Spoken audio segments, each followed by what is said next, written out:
TV Justiça foi criada há 23 anos para ser um elo de transparência entre o Poder Judiciário e a sociedade, com a transmissão das sessões plenárias do Supremo Tribunal Federal.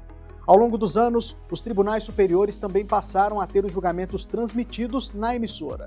E este mês completam-se 15 anos da primeira vez que uma sessão do TST foi ao ar. E no programa de hoje você vai ver também: idoso consegue reverter penhora de aposentadoria após diagnóstico de câncer. Empresa deve indenizar piloto de avião que deixou emprego por promessa de contratação não cumprida. E loja é condenada por ofensas racistas e homofóbicas a auxiliar de serviços gerais.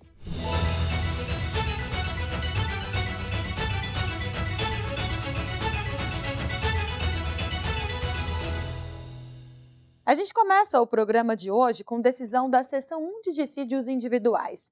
A SDI1 determinou que o Tribunal Regional do Trabalho da 2ª Região em São Paulo analise um documento que pode comprovar se um ex-diretor era sócio de uma instituição financeira e não empregado. A repórter Michele Chiapa acompanhou o julgamento e tem os detalhes desse caso pra gente. Oi, Michele.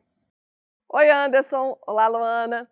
O caso teve início quando o ex-diretor pediu na Justiça o reconhecimento do vínculo empregatício. Ele diz que assumiu o cargo com carteira assinada e que, na ocasião, ficou definido que o salário registrado seria de R$ 4.000. Já o valor remanescente, de cerca de R$ 40.000, seria pago por fora numa conta bancária no exterior. Segundo o trabalhador, no mesmo ano, ele foi convidado a participar como membro cotista de fundos de investimento no Brasil e nas Ilhas Caimã. Para o executivo, a inclusão do nome dele no quadro social visou desconstituir a relação de emprego. Em defesa, a empresa sustentou que o ex-diretor manteve duas relações distintas, a societária e a de emprego.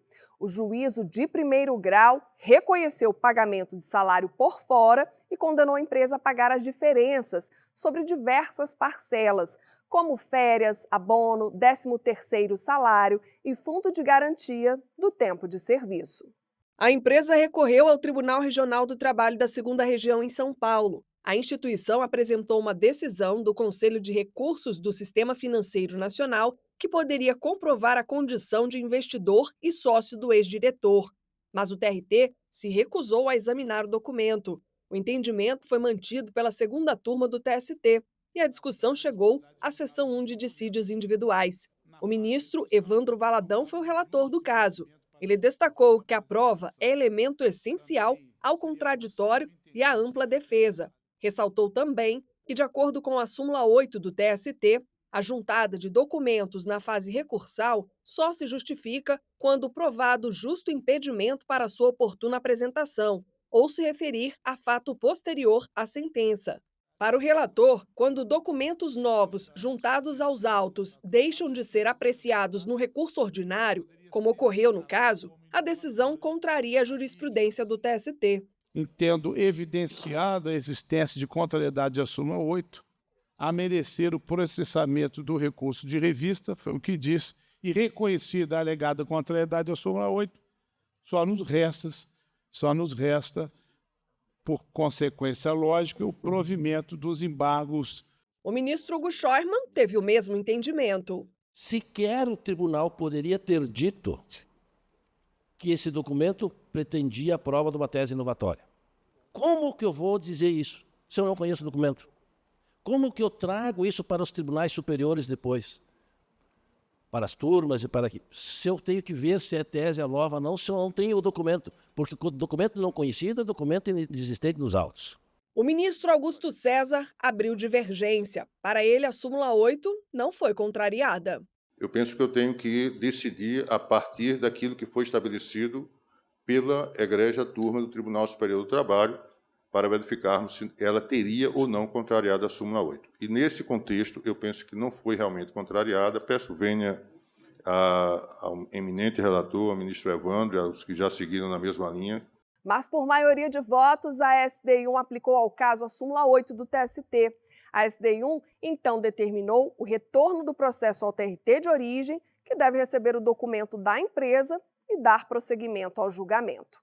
O trabalhador entrou com recurso extraordinário. Eu volto com vocês no estúdio. Anderson, Luana. Muito obrigada pelas informações, Michele. Obrigado, Michele, até a próxima. Poder Judiciário, Ministério Público e Defensoria Pública vão atuar em conjunto para viabilizar acordos de indenização para familiares e vítimas do rompimento da barragem do Córrego do Feijão em Brumadinho, Minas Gerais. A cooperação entre instituições para dar fim a processos na Justiça foi proposta pelo Tribunal Superior do Trabalho. O TST está mediando a conciliação entre a mineradora Vale e as partes envolvidas em 63 ações trabalhistas. O acordo, ainda em negociação, deve beneficiar os espólios das 272 vítimas, incluindo 2 nascituros, cujas mães grávidas morreram na tragédia em 2019. A previsão é que sejam contemplados não apenas familiares de trabalhadores, direta ou indiretamente ligados à Vale, mas também as vítimas que não tinham relação jurídica com a empresa. A seguir, racismo é crime, com pena de 2 a 5 anos de prisão e multa. Só no ano passado, mais de 5.000 denúncias de racismo e injúria racial foram registradas pelo Disque 100 dos Direitos Humanos. Quando ocorre no ambiente de trabalho, a prática pode resultar em indenização por dano moral à vítima. Foi o que aconteceu com um trabalhador na Bahia. Vamos saber mais detalhes sobre a decisão da 4ª turma do TST daqui a pouco.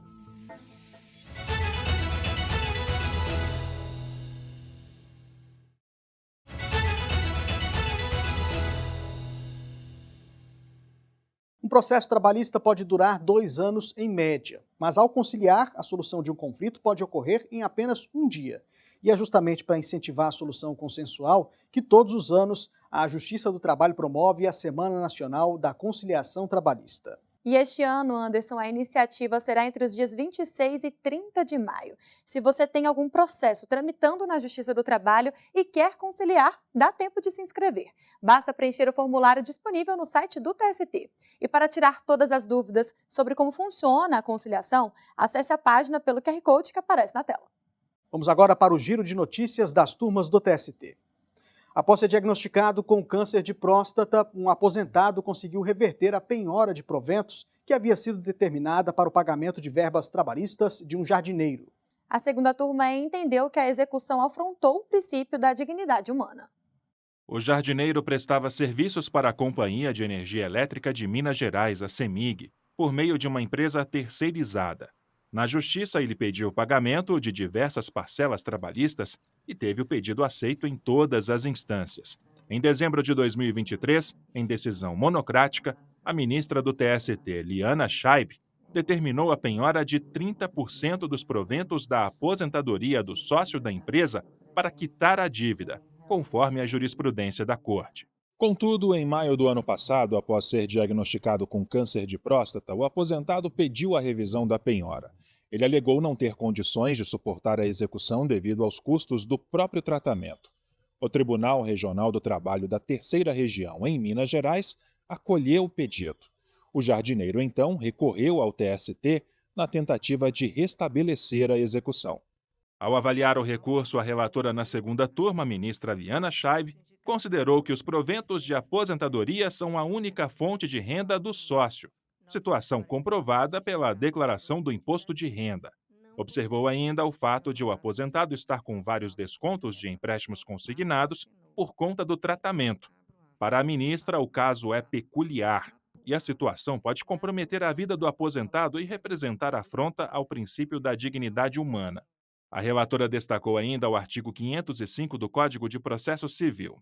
O dispositivo prevê que nenhum juiz decidirá novamente as questões já decididas relativas à mesma lide, salvo se, tratando de relação jurídica de trato continuado, sobreveio modificação no estado de fato ou de direito, caso em que poderá pedir a revisão do que foi definido na sentença. Segundo o voto da relatora, a turma decidiu então suspender a penhora. O jardineiro apresentou embargos de declaração.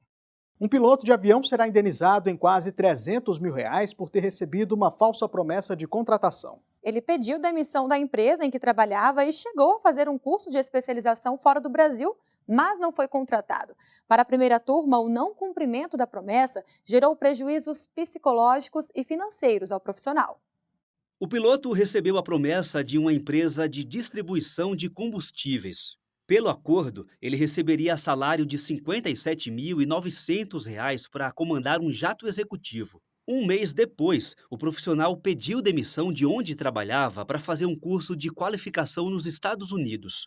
A capacitação foi custeada pela futura empregadora. O curso durou cerca de 30 dias. Quando voltou ao Brasil, o profissional participou de reuniões na companhia e chegou a receber o salário durante alguns meses, como pessoa jurídica. Depois desse período, o piloto foi dispensado, com a justificativa de que o proprietário da distribuidora havia mudado de ideia. Na Justiça Trabalhista, a empresa afirmou que não houve promessa de emprego, e sim um acordo de serviços entre duas pessoas jurídicas. Alegou também que o fato de ter custeado a capacitação não a obrigava a contratar o piloto. Mas, apesar desses argumentos, o juízo de primeiro grau condenou a empresa a indenizar o profissional. A decisão foi mantida pelo Tribunal Regional do Trabalho da 2ª Região, em São Paulo. O TRT destacou que a empresa sabia que o trabalhador estava empregado em outra instituição e, mesmo assim, incentivou a saída dele, causando frustração profissional e emocional. No Tribunal Superior do Trabalho, a decisão foi mantida pela primeira turma. O julgamento do caso foi retomado com o voto do ministro Amaury Rodrigues, que tinha pedido mais tempo para analisar o processo. O ministro votou a favor da indenização ao piloto, mas considerou alto o valor da reparação, fixada em R$ 289.800. Para ele, a quantia deveria ser equivalente a um salário do profissional, e não a 5. Penso que, reconhecida o direito ao dano extrapatrimonial, essa indenização deve observar o limite já do artigo 223G e da CLT, que é até 3 vezes a remuneração do trabalhador, e como ele já recebeu 8 meses, a minha proposta é dar provimento ao recurso de revista para reduzir essa indenização para R$ 57.964,92, correspondente a mais um mês da remuneração recebida durante o período pré-contratual. Já o presidente da primeira turma, ministro Hugo Scheuermann, acompanhou o relator, ministro Dezena da Silva, que votou pela manutenção dos cerca de R$ 300 mil de indenização. Eu não levo em consideração aquilo que já foi pago para fixação de dano. O que eu levo em consideração é o dano que a empresa causou a ele por não ter cumprido a palavra. O reclamante deixou o emprego anterior, uma expectativa de trabalho, fez um curso e teve a frustração em relação à sua contratação. Este é o dano, esta é a extensão do dano. Após a decisão, a empresa entrou com um recurso extraordinário. E se você quiser conferir os julgamentos das 8 turmas do tribunal, é só acessar o nosso canal youtube.com/tst. As transmissões ocorrem em tempo real e também ficam disponíveis para você assistir quando quiser. E a 4ª turma rejeitou examinar o recurso de uma rede de lojas que contestava a condenação por discriminação racial. Para o colegiado, o valor da reparação fixado nas instâncias anteriores foi compatível com o dano causado. E quem tem as informações completas para a gente sobre esse caso é a repórter Larissa Batista. Oi, Larissa. Oi, Anderson e Luana. O auxiliar de serviços gerais trabalhou em uma das lojas da rede por 5 anos.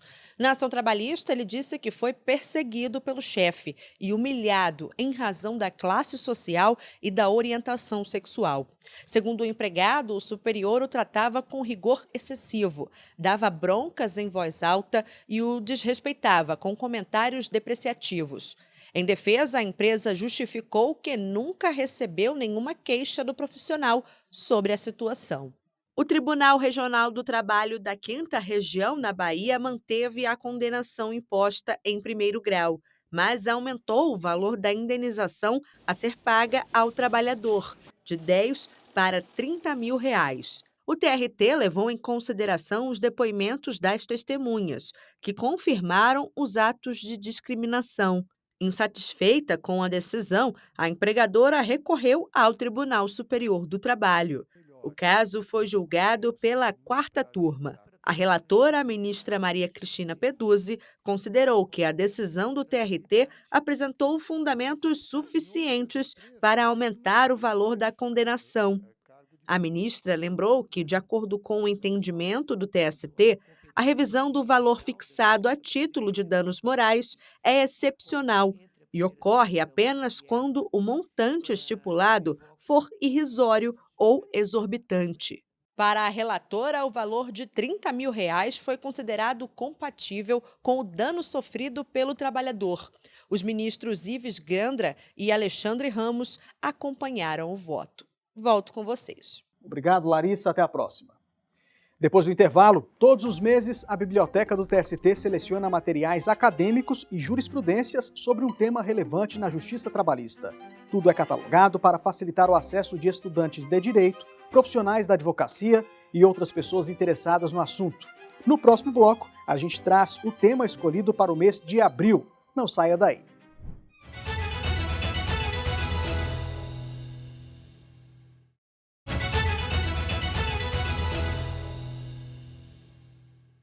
Arbitragem e conflitos laborais coletivos. Esse é o tema do mês da Biblioteca do TST. Para quem não sabe, a arbitragem ocorre quando as partes envolvidas em uma controvérsia elegem um ou mais árbitros com poder de decisão para resolver o impasse. Na prática, é um método de solução de conflitos extrajudicial. A curadoria de conteúdos sobre esse assunto foi feita pela Comissão de Documentação e Memória do TST.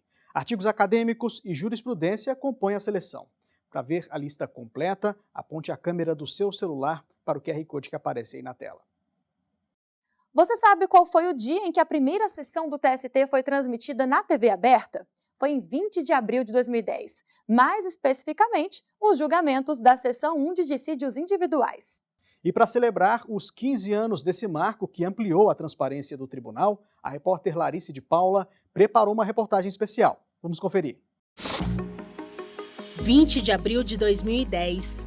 Desde esse dia, passou a ser possível acompanhar, sem sair de casa, as principais decisões da Justiça do Trabalho, apenas ligando a telinha. Novidade no ar. A partir de hoje, a TV Justiça vai exibir as sessões de julgamento do Tribunal Superior do Trabalho. A partir de segunda-feira, no horário das 0h30, nós estaremos sendo transmitidas. As nossas sessões estarão sendo transmitidas pela TV Justiça.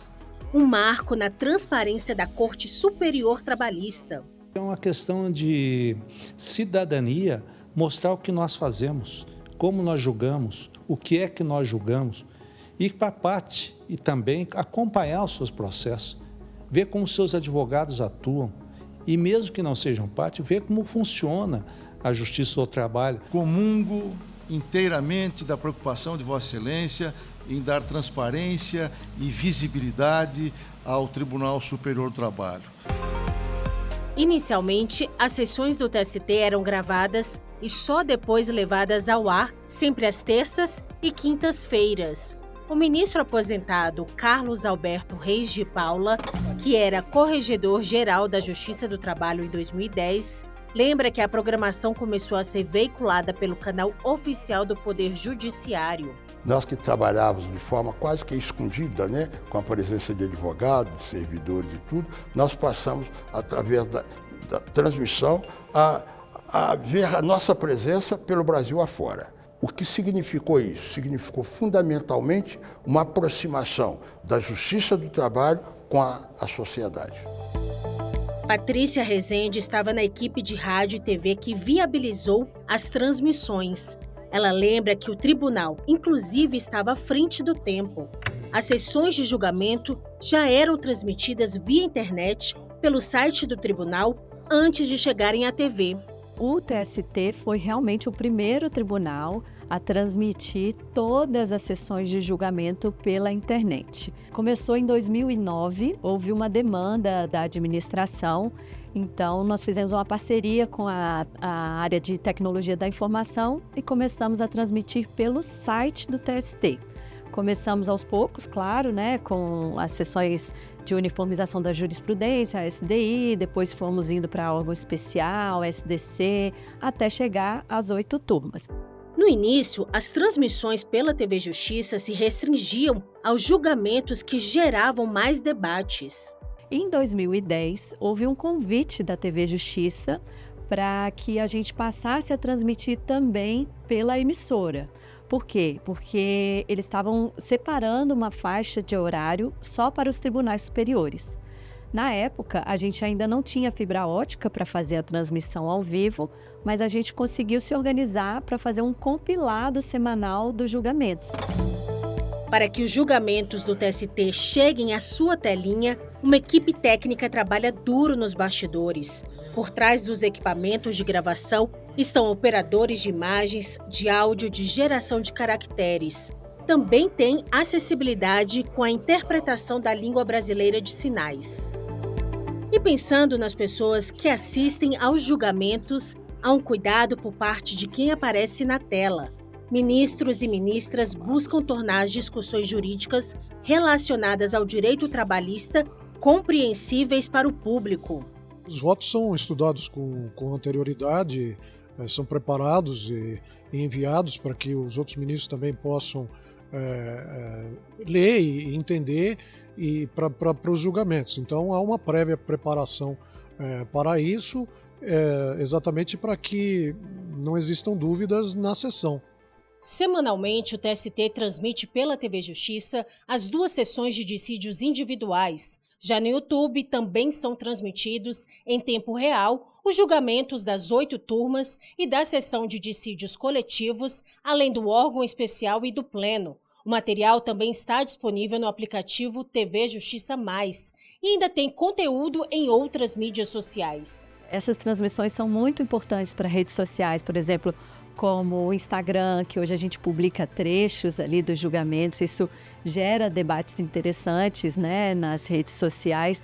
Então, assim, essas gravações dos julgamentos, elas servem para muita coisa. Então, hoje a gente tem vários programas na TV Justiça e até as próprias reportagens, a gente depende dessas gravações, né? E é interessante ver que uma filmagem, porque afinal foi necessário todo um investimento, né? Você tem muitas pessoas por trás ali gerenciando essas gravações, que isso tenha tantos usos, né, nos tempos atuais. Não havendo mais nenhum processo para julgamento, eu agradeço a presença de todos e declaro encerrada a sessão. Muito obrigado, tenhamos todos um bom dia. O TST fez 2 doações de equipamentos de informática, uma para o município de Propriá, em Sergipe, e a outra para o município de Cabo Frio, no Rio de Janeiro. A doação dos computadores, que não estavam mais sendo utilizados pelo tribunal, atende a pedido das prefeituras. Eles vão ser usados para a realização de serviços essenciais à população. A ENAMAT, Escola Nacional de Formação e Aperfeiçoamento de Magistrados do Trabalho, promoveu mais um webinário sobre as novas teses vinculantes aprovadas pelo TST. Desta vez, os ministros Douglas Alencar Rodrigues e Augusto César debateram os impactos e as implicações dos 18 novos precedentes estabelecidos pelo Pleno da Corte em março. Ministros do TST participaram do Seminário Internacional Construindo Pontes, Trabalho e Justiça no Mercosul, organizado pela OIT. O evento foi realizado no Tribunal Regional do Trabalho da 4ª Região no Rio Grande do Sul. Durante os 2 dias de evento, foram debatidos temas como normas internacionais do trabalho, liberdade sindical, igualdade e futuro do trabalho na América Latina. A Justiça do Trabalho vai iniciar a implementação de um programa de mentoria voltado à capacitação técnica de equipes responsáveis pela aprimoração e gestão da segurança da informação e da privacidade de dados. A ação abrange os Tribunais Regionais do Trabalho, o Tribunal Superior do Trabalho e o Conselho Superior da Justiça do Trabalho. O modelo de avaliação está em conformidade com a LGPD, a Lei Geral de Proteção de Dados Pessoais. A Justiça do Trabalho apoia a campanha Se Renda à Infância 2025, do CNJ, para destinação de imposto de renda a projetos para crianças e adolescentes. A iniciativa é vinculada ao Pacto Nacional pela Primeira Infância. Este ano, o foco é a região do arquipélago do Marajó, no Pará, marcada por altos índices de vulnerabilidade social. Para mais informações, aponte a câmera para o QR Code na tela. O Revista TST de hoje fica por aqui. Muito obrigada pela sua companhia. Na semana que vem tem mais. Tchau!